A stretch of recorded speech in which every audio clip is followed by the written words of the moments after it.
Hi hello friends, welcome back to my channel Shri Sandhya. ನಾವಿವತ್ತು ಭದ್ರಾಚಲ ದೇವಸ್ಥಾನಕ್ಕೆ ಹೋಗಬೇಕು ಅಂತ ಅಂದ್ಕೊಂಡಿದ್ದೀವಿ. ಅದಕ್ಕಿಂತ ಬೆಳಗ್ಗೆನೇ ಎದ್ದು ಎಲ್ಲನೂ ಪ್ರಿಪ್ರೇಷನ್ ರೆಡಿ ಮಾಡ್ಕೊಂಡಿದ್ದೀನಿ. ಊರಿಂದ ನೆಂಟರು ಕೂಡ ಬಂದಿದ್ದಾರೆ. ಅಂದರೆ ನನಗೆ ಅತ್ತೆ ಮಾವ ಆಗಬೇಕು, ಅವರು ಕೂಡ ಬಂದಿದ್ದಾರೆ. ಇನ್ನು ಆಂಟಿ ಅಂಕಲ್ ಕೂಡ ಬರೋರಿದ್ದಾರೆ, ಅವರು ಕೂಡ ಬರ್ತಾರೆ. ಇನ್ನೂ 5 ಗಂಟೆ ಕೂಡ ಆಗಿರಲಿಲ್ಲ, ಅಷ್ಟು ಬೇಗನೆ ಎದ್ದು ನಾನು ಮನೆಯೆಲ್ಲ ಕ್ಲೀನ್ ಮಾಡಿಕೊಂಡು, ತುಂಬ ಚಳಿ ಇರೋದ್ರಿಂದ ಕಾಫಿ ಕೂಡ ಮಾಡ್ತಾಯಿದ್ದೀನಿ. ಹಾಗೆ ಪಕ್ಕದಲ್ಲಿ ನೋಡಿ ಪಲಾವ್ಗೆ ಕೂಡ ರೆಡಿ ಮಾಡಿ ಇಟ್ಟಿದ್ದೀನಿ ಆಲ್ರೆಡಿ. ಬೇಗನೆ ಎದ್ದು ಟಿಫಿನ್ ಬ್ರೇಕ್ಫಾಸ್ಟ್ಗೆ ಹೋಟೆಲ್ಗೆಲ್ಲ ಹೋಗೋಕ್ಕಾಗೋದಿಲ್ಲ ಅಂದ್ಬಿಟ್ಟು ಮಾಡಿ ಪಕ್ಕದಲ್ಲಿ ಎತ್ತಿಟ್ಟು ಹಾಲನ್ನ ಕಾಯಿಸಿ ಇವಾಗ ಬ್ರೂನ ಹಾಕ್ಬಿಟ್ಟು ಕಾಫಿ ಮಾಡಿದ್ದೀನಿ. ಆಂಟಿ ಅಂಕಲ್ ಕೂಡ ಬಂದರು, ಹಾಗಾಗಿ ಎಲ್ರಿಗೂ ಕೂಡ ಕಾಫಿನ ಕೊಡ್ತಾಯಿದ್ದೀನಿ. ಎಲ್ಲರೂ ರೆಡಿ ಆಗ್ತಾಯಿದ್ದಾರೆ, ಬ್ರಷ್ ಮಾಡಿ ಸ್ನಾನ ಮಾಡ್ಕೊಂಡು ಹೊರಡ್ತಾ ಇದ್ದಾರೆ. ನಾವು ಮತ್ತೆ ದೇವಸ್ಥಾನದಲ್ಲಿ ಹೋಗ್ಬಿಟ್ಟು ನದಿಯಲ್ಲಿ ಕೂಡ ಸ್ನಾನ ಮಾಡೋಣ ಅಂತ ಅಂದ್ಕೊಂಡಿದ್ದೀವಿ. ಹಾಗಾಗಿ ಬೇಗನೆ ಹೊರಡ್ತಾ ಇದ್ದೀವಿ. ಬೇಗನೆ ಹೊರಟು ಮತ್ತೆ ಇವತ್ತೇ ವಾಪಸ್ ಬರಬೇಕು. ಅಲ್ಲಿ ಉಳ್ಕೊಳ್ಳೋಕ್ಕಾಗಲ್ಲ, ಅಂದರೆ ಒಂದಿನ ಹೋಗಿ ಬರೋಣ ಅಂತ ಅಂದ್ಕೊಂಡಿದ್ದೀವಿ. ಅವ್ರಿಗೂ ತುಂಬ ಕೆಲಸ ಇರುತ್ತೆ, ಹಾಗೆ ನಮಗೂ ಕೆಲಸ ಇದೆ. 2 ದಿನ ಎಲ್ಲ ಆಗುತ್ತೆ, ಬೇಡ ಲೇಟ್ ಆದರೆ ಅಂದ್ಬಿಟ್ಟು ಬೆಳಗ್ಗೆನೇ ಹೊರಟ್ಬಿಟ್ಟು ಮತ್ತೆ ವಾಪಸ್ ಬರೋಣ ಅಂತ ಅಂದ್ಕೊಂಡಿದ್ದೀವಿ. ನೋಡಿ ಬಾಗಿಲೆಲ್ಲ ಗುಡಿಸ್ತಾ ಇದ್ದೀನಿ ನೀಟಾಗಿ. ಬಾಗಿಲು ಓಪನ್ ಮಾಡಿರಲಿಲ್ಲ, ಒಳಗಡೆ ಎಲ್ಲ ಕೆಲಸ ಮಾಡಿಬಿಟ್ಟು ಆಮೇಲೆ ಒಂದೇ ಸರಿ ಬಾಗಿಲು ಓಪನ್ ಮಾಡಿ ಎಲ್ಲ ನೀಟಾಗಿ ತೊಳೆದು ರಂಗೋಲಿ ಹಾಕಿದ್ದೀನಿ. ಅಷ್ಟರಲ್ಲಿ ಆಂಟಿ ಅಂಕಲ್ ಕೂಡ ಬಂದಿದ್ರಲ್ವ, ಎಲ್ಲ ಸರಿ ಹೊರಟ್ವಿ. ನಾವು 5 ಗಂಟೆಗಿದ್ರೂ ಎಲ್ಲ ರೆಡಿಯಾಗಿ ಹೊರಡೋ ಅಷ್ಟರಲ್ಲಿ 6 ಗಂಟೆ ಆಗಿತ್ತು. ನೋಡಿ ಎಲ್ಲ ಲಿಫ್ಟ್ ಹತ್ರ ಕಾಯ್ತಾ ಇದ್ದಾರೆ ಲಿಫ್ಟ್ ಬರೋಕ್ಕೆ ಅಂದ್ಬಿಟ್ಟು ಎಲ್ಲ ರೆಡಿಯಾಗಿ ಹೊರಟಿದ್ದೀವಿ. ಯಾರೋ ಹಾಲು ಪ್ಯಾಕೆಟ್ನ ಇಷ್ಟು ಬೇಗ ತೊಗೊಂಡು ಬರ್ತಿದ್ದಾರೆ. ಸೊ ನಾವು ಕೂಡ ಹೊರಟ್ವಿ. ಕೆಳಗಡೆ ಬಂದು ಸ್ವಲ್ಪ ಫಾಗ್ ಜಾಸ್ತಿ ಇತ್ತು, ಆದರೂ ಪರವಾಗಿಲ್ಲ, ಇನ್ನೇನು ಬೇಗ ಎದ್ದರೆ ಫಾಗ್ ಇರುತ್ತಲ್ಲ ಅಂದ್ಬಿಟ್ಟು ಎಲ್ಲನೂ ಲಗೇಜ್ ಎಲ್ಲ ಬಟ್ಟೆ ಎಲ್ಲ ಕಾರಲ್ಲಿ ಪ್ಯಾಕ್ ಮಾಡಿಕೊಂಡು ಟಿಫಿನ್ ಕೂಡ ಹಾಗೆ ನೋಡಿ ವಾಟರ್ ಕ್ಯಾನ್ ಕೂಡ ಇಟ್ಕೊಂಡಿದ್ದೀವಿ. ಬಾಟಲಲ್ಲಿ ತೊಗೊಬಂದರೆ ಆಗೋದಿಲ್ಲ ಅಂದ್ಬಿಟ್ಟು ನಾವು 6 ಮೆಂಬರ್ಸ್ ಇದ್ದೀವಿ, ನಮ್ಮ ಪಾಪನೂ ಸೇರಿ 7 ಜನ. ಹಾಗಾಗಿ ವಾಟ್ರ್ ಕ್ಯಾನ್ನೇ ತೊಗೊಂಡಿದ್ದೀವಿ, ಕಾರಲ್ವಾ ಲಗೇಜೆಲ್ಲ ಇಟ್ಕೋಬಹುದು ಡಿಕ್ಕಿಲಿ ಅಂದ್ಬಿಟ್ಟು ಎಲ್ಲನೂ ಇಟ್ಕೊಂಡು ಹೊರಟಿದ್ದೀವಿ. ಇಲ್ಲಿ ನಮ್ಮ ಮನೆಯವರು ಗಿಡದಲ್ಲಿ ಹೂವು ಕೀಳ್ತಾ ಇದ್ದಾರೆ, ಅಂದರೆ ಕಾರಲ್ಲಿ ಗಣೇಶನ ಫೋಟೋಗೆ ಹೂವು ಇಡೋಕ್ಕೆ ಅಂದ್ಬಿಟ್ಟು ಹೂವು ಕೀಳ್ತಾ ಇದ್ದಾರೆ. 6 ಗಂಟೆ ಆಗಿದೆ, ಇಷ್ಟು ಬೇಗನೆ ತುಂಬ ಬೆಳಕೆಲ್ಲ ಬಂದಿತ್ತು. ನಾವು ಬೇಗನೆ ಹೊರಡೋಣ ಅಂದ್ಕೊಂಡ್ವಿ, ಆದರೂ ಕೂಡ ಲೇಟ್ ಆಯಿತು, ಆಗಲಿಲ್ಲ. ಹೂವು ಕಿತ್ಕೊಂಡು ಬಂದಿಟ್ಟು ಎಲ್ಲ ನಮಸ್ಕಾರ ಮಾಡಿಕೊಂಡು ಹೊರಟ್ವಿ. ಇವರು ಚಿಕ್ಕತ್ತೆ ಚಿಕ್ಕ ಮಾವ ಹಾಗೆ ಆಂಟಿ ಅಂಕಲ್ ಆಗಬೇಕು. ಎಲ್ಲರೂ ಸೇರಿ ನಮ್ಮ ಮನೆಗೆ ಬಂದ್ಬಿಟ್ಟು ನಮ್ಮ ಮನೆಯಿಂದನೇ ಹೊರಟಿದ್ದೀವಿ.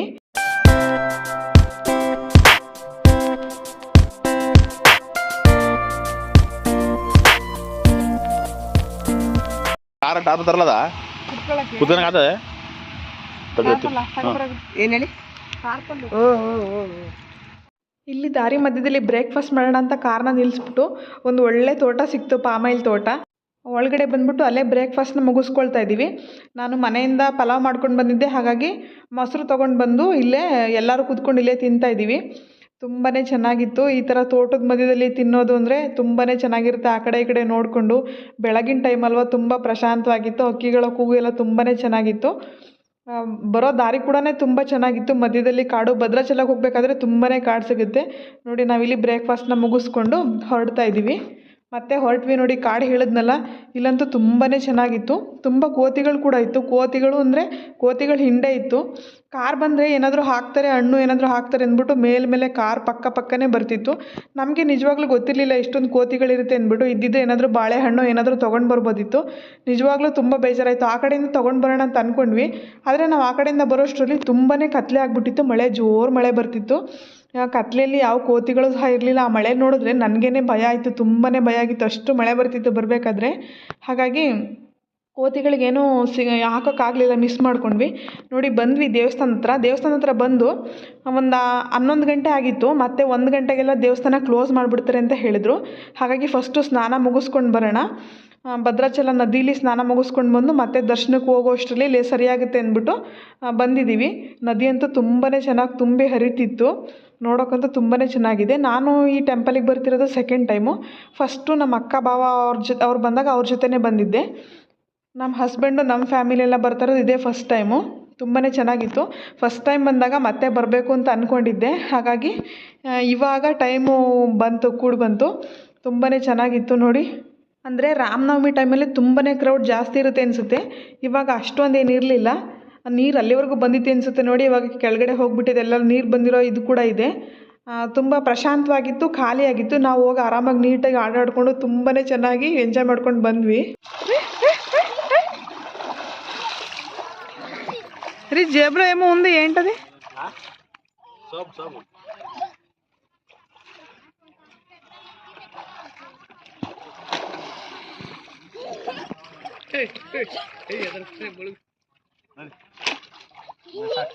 అయిపోయిందా అయిపోయిందా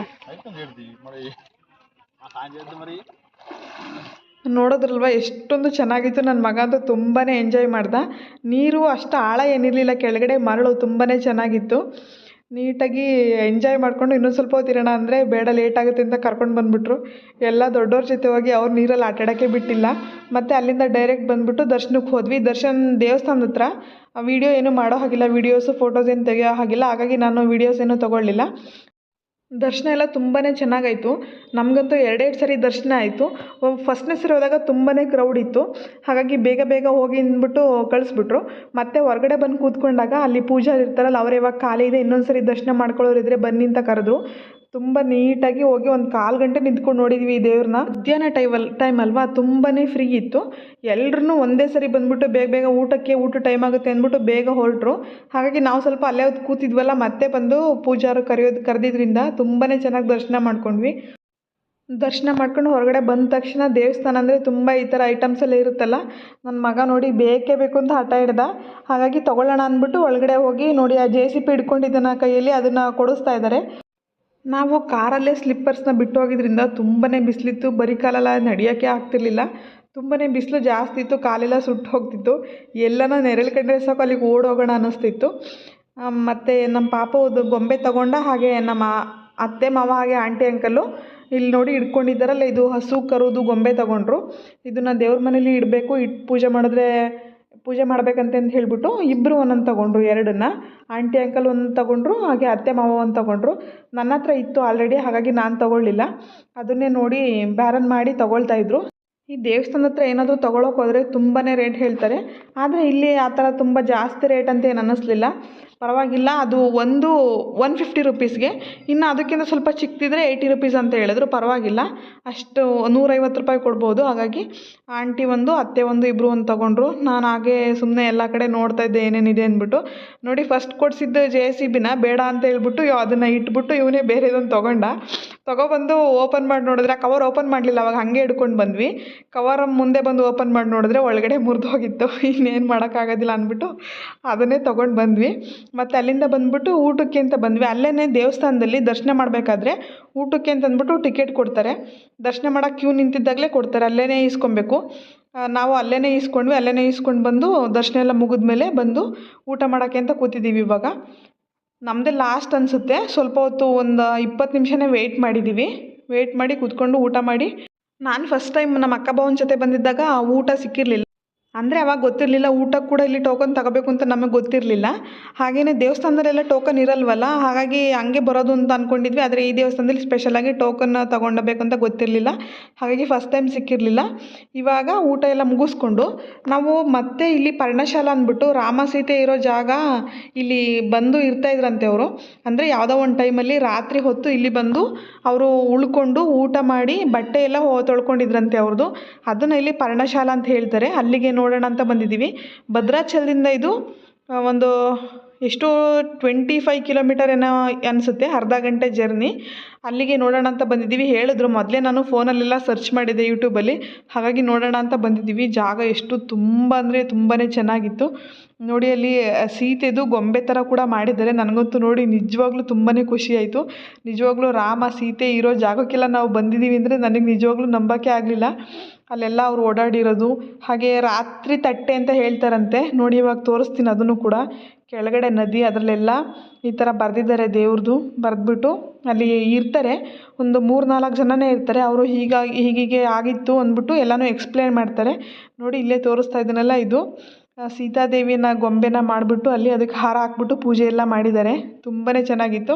ನೋಡಿ ನಮಗಿಂತ ಮುಂಚೆನೇ ಯಾರೋ ಒಂದು ಬ್ಯಾಚ್ ಬಂದಿದೆ, ಅವರಿಗೆಲ್ಲ ನಿಂತ್ಕೊಂಡು ಅವ್ರು ಹೇಳ್ತಿದ್ರು ಹೀಗೆ ಇಲ್ಲಿ ನಡೆದಿತ್ತು ಅಂತ ಅಂದ್ಬಿಟ್ಟು. ನಾವು ಅಲ್ಲಿ ನಿಂತ್ಕೊಂಡು ಅದನ್ನೆಲ್ಲ ಕೇಳಿಸ್ಕೊಂಡಾದ್ಮೇಲೆ ಮತ್ತೆ ಎಲ್ಲನೂ ನೋಡೋಕೆ ಬಿಡ್ತಾರೆ.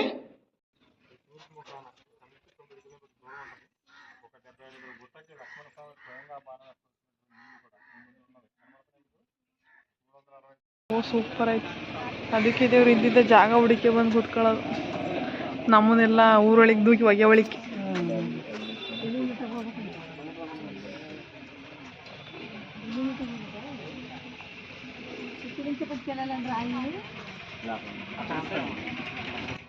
ನೋಡಿ ಅವರು ಎಕ್ಸ್ಪ್ಲೇನ್ ಮಾಡಿದ್ಮೇಲೆ ನಮ್ಮನ್ನು ಪಕ್ಕದಿಂದ ಹೋಗಿ ನೋಡ್ಕೊಂಡು ಬನ್ನಿ ಅಂತ ಬಿಡ್ತಾರೆ. ಕ್ಯೂನಲ್ಲೇ ಹೋಗಬೇಕು, ಎಲ್ಲ ಕಡೆಯಿಂದ ಕ್ಯೂನಲ್ಲಿ ಹೋಗಬೇಕು.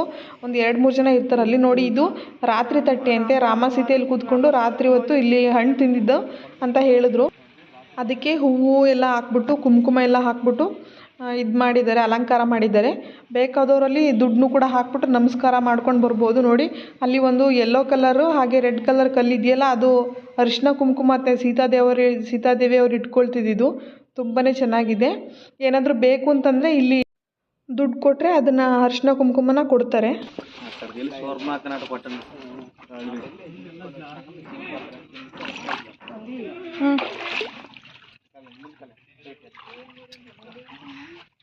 గట్టిగానే ఉన్నాయి.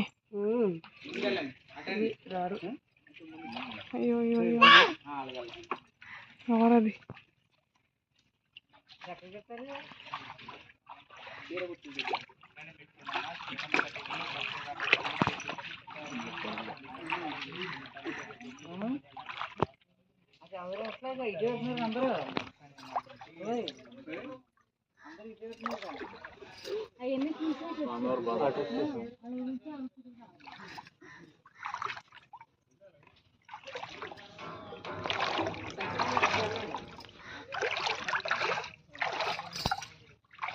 ನೋಡಿ ಇದು ಸೀತಾದೇವಿ ಪಾದ ಅಂತೆ.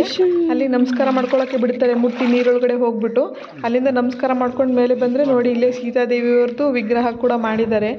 ತುಂಬಾ ಚೆನ್ನಾಗಿತ್ತು. ನಿಜವಾಗ್ಲೂ ಸೀತಾದೇವಿಯವರು ಇಲ್ಲಿದ್ದರು, ನಾವಿದನ್ನು ನೋಡ್ತಾ ಇದ್ದೀವಿ ಅಂದರೆ ನನಗಂತೂ ತುಂಬಾ ಖುಷಿ ಆಯಿತು. ಇದನ್ನು ನೋಡಿಕೊಂಡು ಮತ್ತೆ ಮುಂದೆ ಬಂದರೆ ಅಲ್ಲಿ ಲಕ್ಷ್ಮಣ ಶೂರ್ಪನಖಿ ಅವ್ರದ್ದು ಮೂಗನ್ನ ಕುಯ್ದಿರ್ತಾರಲ್ಲ, ಅದನ್ನು ಇದೇ ಪ್ಲೇಸ್ ಅಂತ ಹೇಳಿಬಿಟ್ಟು ಅಲ್ಲಿ ತೋರಿಸ್ತಾರೆ. ಹಾಗೆ ಸ್ವಲ್ಪ ಮುಂದೆ ನಡ್ಕೊಂಡು ಹೋದರೆ ಅದು ಮರಗಳ ಮಧ್ಯೆ ಮುಂದೆ ನಡ್ಕೊಂಡು ಹೋದರೆ ಇಲ್ಲೇ ಅಂತ ಹೇಳ್ತಾರೆ. ಅದು ಎಷ್ಟರ ಮಟ್ಟಿಗೆ ನಿಜ ಸುಳ್ಳು ಅಂತ ಗೊತ್ತಿಲ್ಲ. ಅಲ್ಲಿರೋರು ಹೇಳಿದ್ರು, ಹಾಗಾಗಿ ಅದನ್ನು ಕೂಡ ನೋಡ್ಕೊಂಡು ಬರೋಣ ಅಂತ ಮುಂದೆ ಹೋಗ್ತಿದ್ದೀವಿ.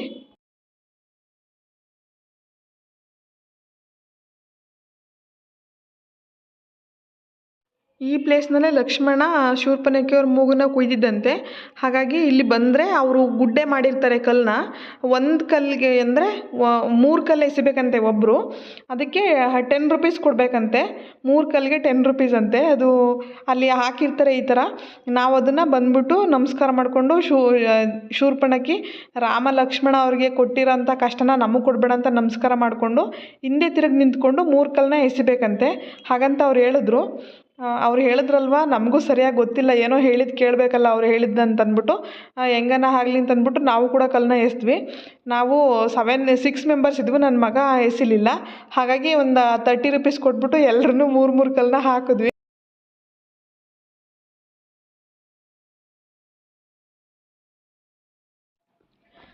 ರೈಟ್ ಹ್ಯಾಂಡಲ್ಲ ಲೆಫ್ಟ್ ಹ್ಯಾಂಡಲ್ಲಿ ಹಾಕಬೇಕಂತೆ. ನಾನು ರೈಟ್ ಹ್ಯಾಂಡಲ್ಲಿ ಹಾಕೋಕೆ ಹೋದೆ. ಅಲ್ಲ ಎಡ್ದ ಕೈಲಿ ಎಸಿಬೇಕು ಅಂತ ಹೇಳಿದ್ರು. ಹಾಗಾಗಿ ನಾನು ಹಾಕ್ಬಿಟ್ಟು ಮುಂದೆ ಹೋದೆ. ಎಲ್ಲರೂ ಬಂದ್ಬಿಟ್ಟು ನಮ್ಮ ಮನೆಯವರು ನನ್ನ ಪಾಪನು ಮಲಗಿದ್ನಲ್ಲ, ಹಾಗಾಗಿ ಅವ್ನು ಎತ್ಕೊಂಡು 3 ಕಲ್ಲನ್ನ ಒಂದೇ ಸರಿ ಎಸ್ಬಿಟ್ರು. ಅವರು ಈ ಥರ ಐಡಿಯಾ ನಾವು ಎಲ್ಲೂ ನೋಡಿರಲಿಲ್ಲ, ಯಾರೂ ಈ ಥರ ಹಾಕಿರಲಿಲ್ಲ ಅಂದ್ಬಿಟ್ಟು ನಗ್ತಿದ್ರು. ಹಾಗಾಗಿ ಅಲ್ಲಿ ನೋಡಿಕೊಂಡು ಸ್ವಲ್ಪ ಮುಂದೆ ಬಂದ್ವಿ. ಅದನ್ನು ಮುಗಿಸ್ಕೊಂಡು ಇನ್ನು ಮುಂದೆ ಬಂದರೆ ರಾಮ ಸೀತೆಯವರು ಇದ್ದಿದ್ದು ಪರ್ಣ ಕುಟೀರ ಅಂತ ಇದೆ, ಪರ್ಣಶಾಲಾ ಅಂತ. ಒಂದು 5 ಕಿಲೋಮೀಟರ್ಸ್ ಆಗುತ್ತೆ ಇದು. ಅಲ್ಲಿಗೂ ಕೂಡ ಬಂದಿದ್ವಿ, ಅದನ್ನು ನೋಡ್ಕೊಂಡು ಹೋಗೋಣ ಅಂತಂದ್ಬಿಟ್ಟು. ಅಲ್ಲೂ ಕೂಡ ತುಂಬಾ ಚೆನ್ನಾಗಿ ಮಾಡಿದ್ದಾರೆ. ತುಂಬ ಸ್ಟಾಲ್ಸ್ ಎಲ್ಲ ಇದೆ ಇಲ್ಲಿ ಪಕ್ಕದಲ್ಲಿ ನದಿ ಕೂಡ ಇರುತ್ತೆ. ನದಿಗೆ ಬೋಟಿಂಗ್ ಕೂಡ ಬಿಡ್ತಾರೆ. ನಾವು ಹೋಗಲಿಲ್ಲ. ಒಂದು 100 ರೂಪೀಸ್ ಏನೋ ಚಾರ್ಜ್ ಆಗುತ್ತೆ ಒಬ್ಬರಿಗೆ. ಒಂದು ರೌಂಡ್ ಕರ್ಕೊಂಡೋಗಿ ಬರ್ತೀವಿ ಅಂತ ಹೇಳಿದ್ರು. ನಾವು ಅಲ್ಲಿಗೆ ಹೋಗಲಿಲ್ಲ. ಇಲ್ಲೇ ಮುಂದಗಡೆ ನೋಡಿಕೊಂಡು ಇದೇ ದೇವಸ್ಥಾನ. ಈ ದೇವಸ್ಥಾನ ಒಳಗಡೆ ಬಿಡಲ್ಲ. ಒಳಗಡೆ ನೋಡಿ ಅಲ್ಲೊಂದು ದೇವಸ್ಥಾನ ಕೂಡ ಇದೆ. ಹಾಗೆ ಪಕ್ಕದಲ್ಲಿ ರಾಮ ಸೀತೆಯವರು ಇದ್ದಿದ್ದು ಶಾಲೆ, ಪರ್ಣಶಾಲಾ ಅಂತ ಅವ್ರದ್ದು ಇದ್ದಿದ್ದು ಕುಟೀರ ಎಲ್ಲ ಇದೆ. ಸೀತಾಮಾತೆನ ರಾವಣ ಅಪಹರಣ ಮಾಡಿದ್ದು ಇದೇ ಪ್ಲೇಸ್ ಅಂತೆ. ನೋಡಿ ತುಂಬ ಕಾಂಪೌಂಡ್ ಕಟ್ಟಿದ್ದಾರೆ. ಒಳಗಡೆ ಎಲ್ಲ ಫೋನ್ ಬಿಡೋದಿಲ್ಲ. ಒಳಗಡೆ ಅವರೇ ಫೋಟೋನ ಬೇಕಂದರೆ ತೆಕ್ಕೊಡ್ತಾರೆ. ಅಲ್ಲಿ ಸೀತಾದೇವಿ ಕುಟೀರದಲ್ಲಿದ್ದಾಗ ರಾಮ ಜಿಂಕೆನ ಹಿಡ್ಕೊಂಡು ಬರೋಕ್ಕೆ, ಮಾಯ ಜಿಂಕೆನ ಹಿಡ್ಕೊಂಡು ಬರೋಕ್ಕೆ ಅಂತ ಹೋಗಿರ್ತಾರೆ. ಆವಾಗ ಲಕ್ಷ್ಮಣಗೆ ರೇಖೆ ಹಾಕಿರೋದು ಕೂಡ ಇದೆ. ಅದನ್ನು ಕೂಡ ಎಲ್ಲ ಬರೆದಿದ್ದಾರೆ. ಅದನ್ನು ಮೋಸ ಮಾಡಿಬಿಟ್ಟು ರಾವಣ ಸೀತೆಯವ್ರನ್ನ ಎತ್ಕೊಂಡು ಹೋಗಿರೋದು ಕೂಡ ಎಲ್ಲ ಇದೆ. ಎಲ್ಲನೂ ನೋಡಿ ನಮಗಂತೂ ತುಂಬಾ ಖುಷಿ ಆಯಿತು. ಎಲ್ಲನೂ ಮುಗಿಸ್ಕೊಂಡು ಮತ್ತೆ ವಾಪಸ್ ಬರಬೇಕಾದ್ರೆ ಸ್ವಲ್ಪ ಫೋಟೋಸ್ ಎಲ್ಲ ತೊಗೊಂಡು ಮನೆಗೆ ಬರೋ ಅಷ್ಟರಲ್ಲಿ ತುಂಬಾ ಲೇಟ್ ಆಗಿತ್ತು. ಮಳೆ ಕೂಡ ಬಂತು ಅಂತ ಆವಾಗಲೇ ಹೇಳಿದ್ನಲ್ಲ, ತುಂಬ ಮಳೆ ಬರ್ತಿತ್ತು. ಎಲ್ಲನೂ ಮುಗಿಸ್ಕೊಂಡು ಮತ್ತೆ ರಿಟರ್ನ್ ಆದ್ವಿ. ಭದ್ರಾಚಲ ಜರ್ನಿ ಅಂತೂ ತುಂಬಾ ಚೆನ್ನಾಗಿತ್ತು. ಯಾರಾದರೂ ನೋಡಬೇಕು ಅಂತಂದರೆ ಒಂದು ಸಲ ಲೈಫಲ್ಲಿ ಖಂಡಿತವಾಗ್ಲೂ ನೋಡಬೇಕಾಗಿರೋಂಥ ಪ್ಲೇಸು. ಈ ವಿಡಿಯೋನ ಇಲ್ಲಿಗೆ ಎಂಡ್ ಮಾಡ್ತಾ ಇದ್ದೀನಿ. ವಿಡಿಯೋ ಇಷ್ಟ ಆಗಿದ್ರೆ ಲೈಕ್, ಶೇರ್ ಹಾಗೆ ಸಬ್ಸ್ಕ್ರೈಬ್ ಮಾಡ್ಕೊಂಡು ನೋಡಿ. Thank you for watching.